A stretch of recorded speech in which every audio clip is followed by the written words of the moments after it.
Hi everyone, welcome to IM academy. मैं अंकित चौधरी। जैसा कि आप लोग जानते हैं, मैं इंटरमीडिएट फिजिक्स पढ़ाऊंगा। तो आज चूंकि दूसरा लेक्चर है, आइए स्टार्ट करते हैं। कूलाम लॉ क्या होता है? तो बच्चों, कूलाम लॉ स्टार्ट करते हैं हम लोग। कूलाम लॉ होता क्या है, क्यों हम लोगों को कूलाम लॉ पढ़ना पड़ता है, पहले तो इसे देख लेते हैं। तो जैसा कि आप लोगों ने, मैंने कल बताया था कि जब कोई आवेशित वस्तु है, जैसे ये मान लीजिए कोई आवेशित वस्तु है, जब हम लोग इसके नजदीक कोई दूसरी वस्तु लाते हैं, चाहे पॉजिटिव हो या नेगेटिव हो, कुछ भी हो, जब हम लोग इसके पास कोई दूसरी वस्तु लाते हैं तो किसी आवेशित वस्तु द्वारा किसी अन्य वस्तु पर लगाए गए बल को वैद्युत बल कहते हैं। ठीक बच्चों, अब हो गया, ये क्या हो गया? वैद्युत बल। अब ये बल कितना लग रहा है, इसको हम लोग कैसे ज्ञात करते हैं? इन दोनों के बीच लगने वाला बल ज्ञात करने के लिए हम लोगों को पढ़ना पड़ेगा कूलाम लॉ। तो इसलिए आज हम लोग ये समझ सकते हैं आपकी कूलाम लॉ कितना इम्पोर्टेंट है। तो बच्चों, आइए स्टार्ट करते हैं कूलाम लॉ को। मान लीजिए ये कोई दो बिंदु आवेश है। अच्छा, बिंदु आवेश क्या होता है? जब आवेशों को पृथक करने वाली दूरी की तुलना में उनका जो आकार है वो नगण्य होता है। मतलब ये जो दूरी है वो मान लीजिए r है। तो अब ये r, अभी सोचिए ये बिंदु आवेश के बीच, मतलब ये बिंदु आवेश के कंपैरिजन में ये दूरी बहुत है, तो इस हिसाब से इसे हम लोग बिंदु आवेश कहते हैं। अब देखिए, कूलाम साहब ने जो नियम दिया था वो क्या है कि अब मान लीजिए ये कोई Q1 आवेश है और ये कोई Q2 आवेश है। ठीक बच्चों, अब क्या होता है कूलाम लॉ के अकॉर्डिंग, कूलाम लॉ के अनुसार कि दो बिंदु आवेशों के बीच लगने वाला बल उन दो बिंदु आवेशों के परिणामों के गुणनफल के अनुक्रमानुपाती होता है। मतलब Q1 × Q2।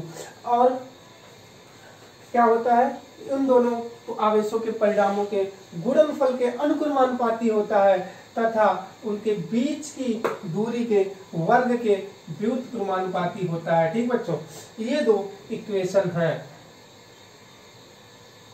अब बाय इक्वेशंस फर्स्ट और सेकेंड से, ठीक, इक्वेशन 1 और 2 से अब हम लोगों को जब इसका कंपैरिजन करेंगे तो क्या हो जाएगा? F अनुक्रमानुपाती Q1 × Q2 बटे R²। ठीक, Q1 × Q2 बटे R²। अब अगर, क्योंकि इन दोनों को इक्वेशंस को जब हम लोग एक साथ मिलाएंगे तो ये इक्वेशन बन जाएगी। अब चूंकि हम लोगों को अनुक्रमानुपाती का साइन हटाना है बच्चों, तो हम लोग जब अनुक्रमानुपाती का साइन, मतलब प्रोपोर्शनल साइन को हटाते हैं तो एक कांस्टेंट लगाते हैं जिसकी,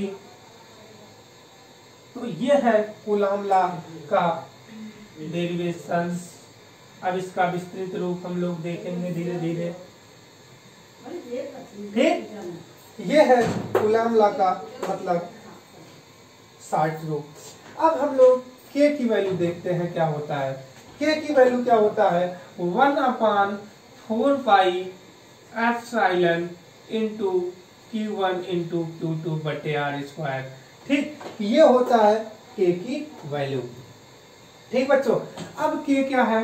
माध्यम की वैद्युतशीलता। माध्यम की वैद्युतशीलता। ठीक, माध्यम की वैद्युतशीलता। अब माध्यम की वैद्युतशीलता क्या होती है? ये किस माध्यम की वैद्युतशीलता है? जिस माध्यम में हम लोग आवेश को रखकर उन दोनों आवेशों के बीच लगने वाला बल ज्ञात कर रहे हैं, उस माध्यम की वैद्युतशीलता होती है। तो बच्चों, इस फार्मूले से हम लोग न्यूमेरिकल्स नहीं सॉल्व कर पाएंगे, क्योंकि कहीं कहीं ये न्यूमेरिकल तो दिया होगा लेकिन आप लोगों को उस माध्यम की वैद्युतशीलता नहीं दी होगी। तो इसलिए हम लोग इस डेरिवेशंस को थोड़ा और आगे बढ़ाते हैं। जैसे आप लोगों ने क्लास 11th में एक फार्मूला पढ़ा होगा कि किसी माध्यम का परावैद्युतांक क्या होता है। चूंकि किसी माध्यम का परावैद्युतांक, किसी माध्यम का परावैद्युतांक क्या होता है बच्चों? किसी माध्यम का परावैद्युतांक होता है उस माध्यम की वैद्युतशीलता बटे निर्वात की वैद्युतशीलता। चूंकि हम लोग इसे K से रिप्रेजेंट करते हैं तो K इक्वल टू क्या हो जाएगा, एप्सिलॉन बटे एप्सिलॉन नॉट। तो एप्सिलॉन नॉट इक्वल टू क्या हो जाएगा बच्चों, एप्सिलॉन नॉट इंटू K। मतलब किसी माध्यम का जो किसी माध्यम की वैद्युतशीलता होती है वो बराबर होती है उस माध्यम के परावैद्युतांक के इंटू उस निर्वात की वैद्युतशीलता। तो ये बच्चों बहुत इंपॉर्टेंट है क्योंकि इसका यूज रेगुलर करना है आप लोगों को। अब हम लोग इसकी वैल्यू को यहाँ पे पुट करेंगे तो जो कूलाम लॉ निकल के आएगा F इक्वल टू क्या हो जाएगा बच्चों, 1/4 pi epsilon not K into Q1 Q2 बटे R स्क्वायर। ये है कूलाम लॉ। ठीक, अब अगर मान लीजिए कि अच्छा निर्वात के लिए जो K की वैल्यू होती है वो क्या होती है बच्चों, 1। F equal to 1/4 pi epsilon into Q1 Q2 बटे R स्क्वायर। ये हो जाएगा बच्चों निर्वात के लिए, ठीक है ना, निर्वात के लिए क्योंकि निर्वात के लिए K की वैल्यू 1 होती है तो जो डेरिवेशंस निकल के आएगा 1/4 pi epsilon naught into Q1 Q2 बटे R स्क्वायर। ठीक है बच्चों, तो ये हुआ कूलाम लॉ का डेरिवेशंस। ये इंपॉर्टेंट है, इसे याद रखिएगा क्योंकि अक्सर डेरिवेशंस में आप लोग यही भूल जाते हैं तो डेरिवेशंस आगे कहाँ जा पाएगा। ठीक है बच्चों, तो अब शायद आप लोगों को समझ में आ गई होंगी चीजें कि कूलाम लॉ क्या होता है। ठीक, अच्छा बच्चों, अब देखते हैं कि इसकी क्या वैल्यू होती है। ठीक, इसका जो वैल्यू होता है बच्चों, अच्छा थोड़ा सा बोर्ड साफ करते हैं इस साइड से।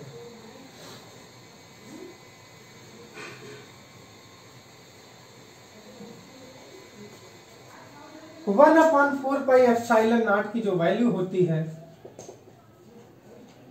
वो होता है 9 इंटू 10 टू द पावर 9 मात्रक। ये एक एक्सपेरिमेंटल रिपोर्ट है जो कैलकुलेट की गई है। तो अब हम लोग इसकी हेल्प से, क्योंकि एग्जाम में कई बार आप लोगों के एप्सिलॉन नॉट का मात्रक विमा पूछी गई है और उसकी वैल्यू क्या होती है एप्सिलॉन नॉट की, अब हम लोग उसको कैलकुलेट कर लेते हैं। ठीक है बच्चों, तो अब हम लोग थोड़ा सा आगे बढ़ते हैं और उसको कैलकुलेट करते हैं। ठीक, क्योंकि एप्सिलॉन नॉट का मात्रक और बीमा बड़ा इंपॉर्टेंट है।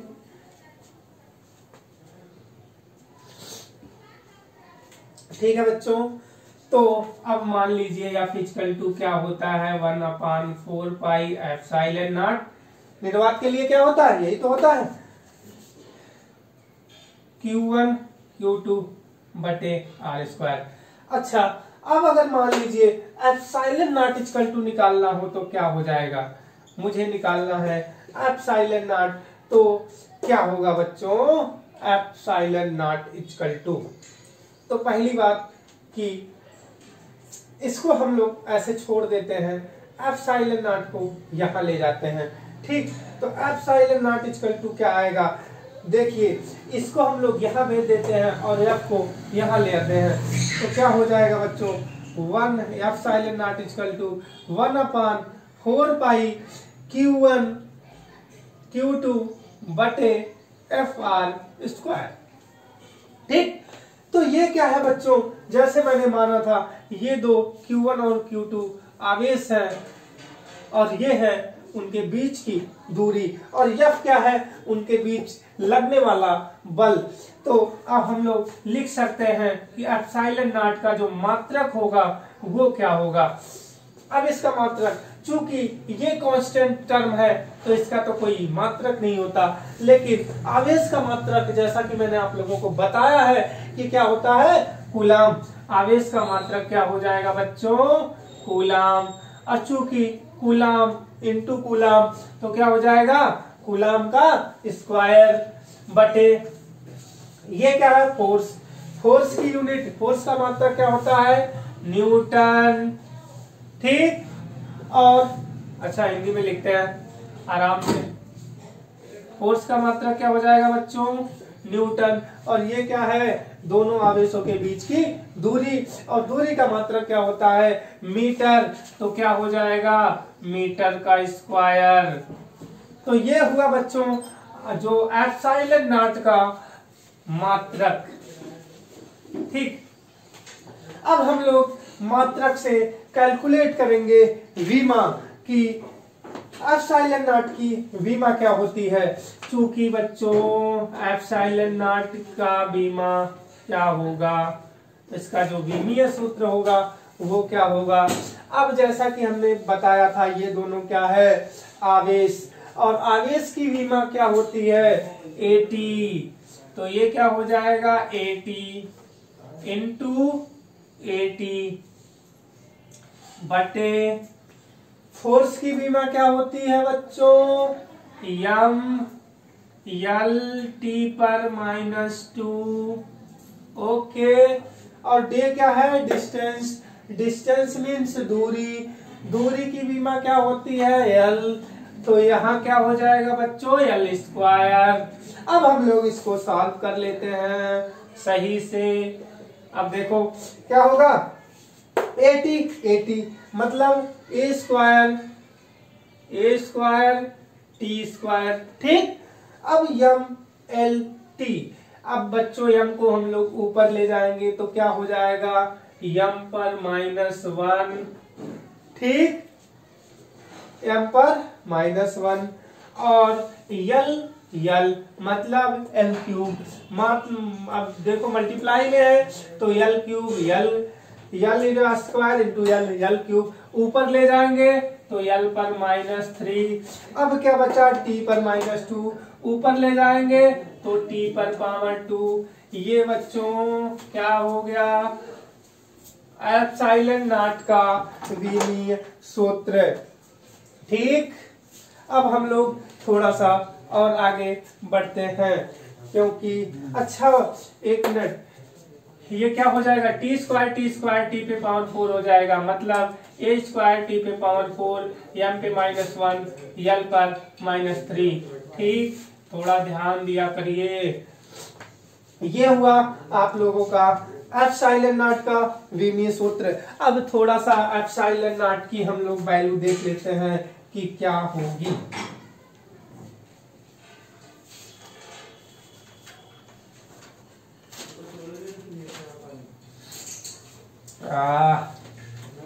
एप्सिलॉन नॉट का मात्रक जैसा कि आप लोगों ने देख लिया है, क्या हुआ था, ग्राम स्क्वायर बटे न्यूटन मीटर स्क्वायर। अब हम लोग यहाँ पे कैलकुलेट करेंगे एप्सिलॉन नॉट का मान। एप्सिलॉन नॉट का मान कैलकुलेट हम लोग बच्चों कैसे करेंगे, जैसे 1/4 pi epsilon naught equal to इतना है, तो अब हम लोग एप्सिलॉन नॉट को इधर भेजेंगे और इसको इधर भेजेंगे, तो एप्सिलॉन नॉट इक्वल टू क्या हो जाएगा, 1/4 पाई। क्योंकि जब हम लोग अच्छा सही से सॉल्व करते हैं, 1/4 pi epsilon naught equal to 9 into 10⁹। अब इसके बटे 1 करेंगे तो इसको उधर ले जाएंगे। ठीक, चूंकि क्या हो जा रहा है, 4 pi epsilon naught into 9 into 10⁹ equal to 1। Epsilon naught equal to क्या हो जाएगा बच्चों, 1/4 पाई इंटू 9 इंटू 10⁹। ओके, अब हम लोग अच्छा पाई की वैल्यू क्या होती है, पाई इक्वल टू होता है 22/7। ठीक, पाई की वैल्यू क्या होती है, 22/7। तो अब हम लोग इसको यहाँ पे रख के कैलकुलेट करते हैं। अच्छा नीचे चला जा रहा होगा, दिखेगा नहीं आप लोगों को, यहाँ पे देखते हैं क्या हो जाएगा, पाई की वैल्यू जब हम लोग रखेंगे 22/7 तो ये हो जाएगा 1/4 पाई। 4 पाई की वैल्यू 22/7 इंटू 9 इंटू 10⁹9। ठीक बच्चों, अब हम लोग 7 को ऊपर ले जाएंगे तो क्या हो जाएगा, 7/22। 22 का 4 में हम लोग क्या करते हैं, गुणा करा देंगे और ये 9 है। अच्छा तो क्या हो जाएगा 4 इंटू 22 इंटू 9 इंटू 10⁹9। ये इक्वेशंस ये इतना आ गया। अब हम लोग इसको कैलकुलेट करते हैं। तो जब हम लोग इसको कैलकुलेट करेंगे तो पहले 22 का 9 में गुणा कराइए तो 7/22 का 9 में गुणा कराएंगे तो 9 दूनी 18। पहली बात तो 4 लिख लेते हैं, 9 दूनी 18 के 8 हासिल 1, 9 दूनी 18 1 19। तो ये क्या हो जाएगा बच्चों 10⁹9। अब इन दोनों का आपस में गुणा कराइए कि 4 इंटू 198 क्या होगा, 4 इंटू 198। अब क्या हो जाएगा 7/832 के 2 हासिल 3, 4 9 36 3 39, 39 के 9 हासिल 3, 4 1 4 3 7। तो आ गया बच्चों इतना। ठीक, अब हम लोग 792 है, 792 इंटू 10⁹9। अब हम लोग क्या करेंगे,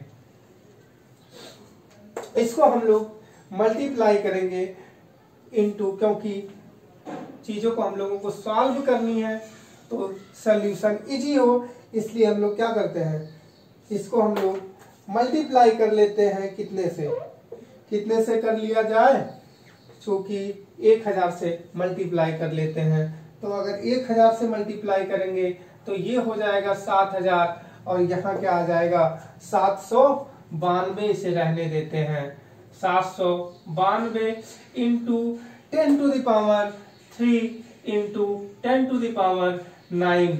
तो क्या हो जाएगा बच्चों 7000/792 इंटू 10⁻12। क्योंकि बेस समान है तो घातें आपस में जुड़ जाएंगी।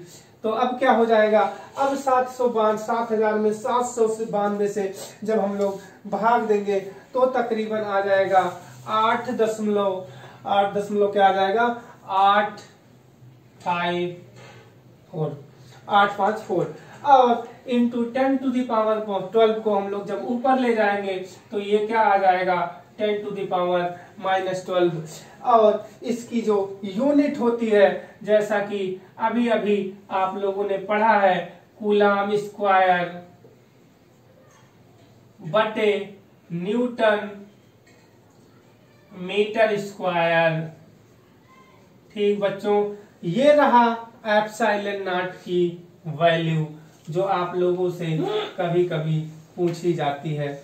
और यही अपना आज का लास्ट टॉपिक था। तो बच्चों इसी जगह पे हम लोग अपने लेक्चर्स को आज खत्म करेंगे और जो अगला टॉपिक होगा वो नेक्स्ट लेक्चर हम लोगों का होगा वैद्युत क्षेत्र, इलेक्ट्रिक फील्ड। तो बच्चों नेक्स्ट लेक्चर में कल मिलते हैं। तब तक आप लोग पढ़ते रहिए, मुस्कुराते रहिए और चैनल को लाइक कीजिए और सब्सक्राइब करते रहिए। ओके बच्चों, थैंक यू।